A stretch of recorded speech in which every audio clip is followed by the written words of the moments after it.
Hi, this is Michael Hart of Elim Counseling Services. Have you ever been criticized for being too jealous? Do you cringe if people tell you that you're jealous? Well, lighten up. Let me say that jealousy is not necessarily a bad thing. God in the Bible defines himself as being a jealous God. So if God, the holy God, can be jealous, that means that jealousy in itself is not a bad thing. However, let me say that there can be good jealousy and bad jealousy. So let me share with you some of the symptoms of what I would call negative jealousy.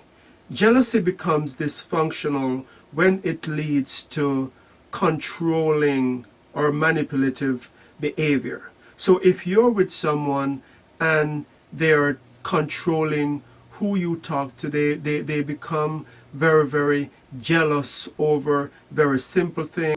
And if these kind of things are happening in your relationship, then jealousy has become negative. But let me say that jealousy can have very positive signs as well. So jealousy in a situation where there are obvious reasons to be jealous is a protective mechanism that can save you and your partner from further problems. So for example, if you see that there is a situation in which someone is flirting, obviously flirting with your partner, then jealousy in that situation is a good thing. However, if you become jealous over very minor things, let's say that your partner is standing in line and they're just being friendly with the customer beside them, or being friendly with the cashier, and they're having a casual conversation in a public place, and you find yourself being jealous just because of that conversation, it could mean that you are dealing with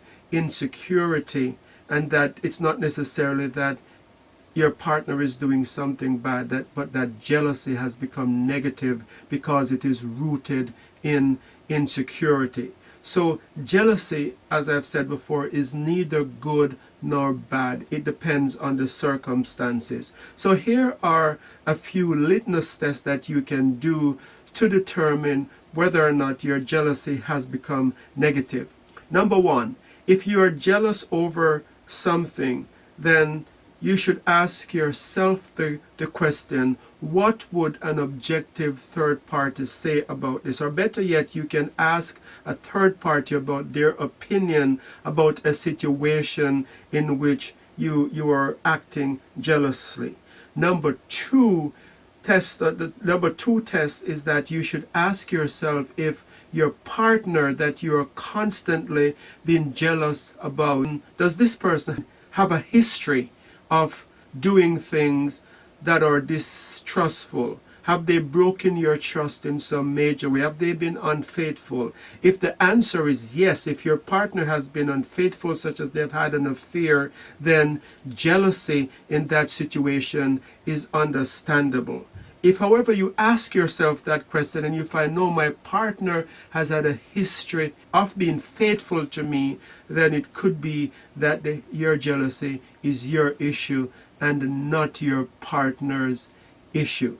Number three, you should ask yourself, if the situation were reversed, if I were doing the same thing that my partner is doing. For example, if I was standing in the line talking to the cashier and having a friendly discussion, does my partner have a right, or is there cause here for concern? And if the answer is no, then your jealousy might be rooted in your insecurity. There are a few things that are usually at the roots of jealousy, and I call these the bitter roots of jealousy. Number one, a lot of people who are extremely jealous have had abandonment in their life. Number two, neglect in your childhood can be at the root of your jealousy.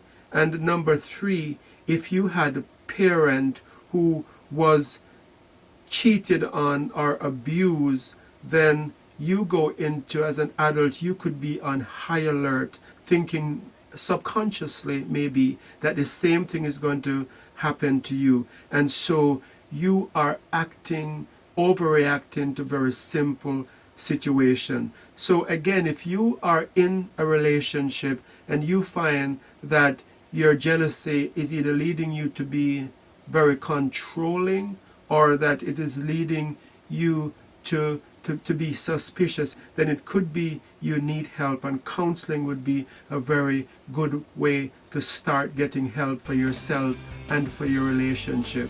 This is Michael Hart of Elam Counseling Services, and thank you very much for listening.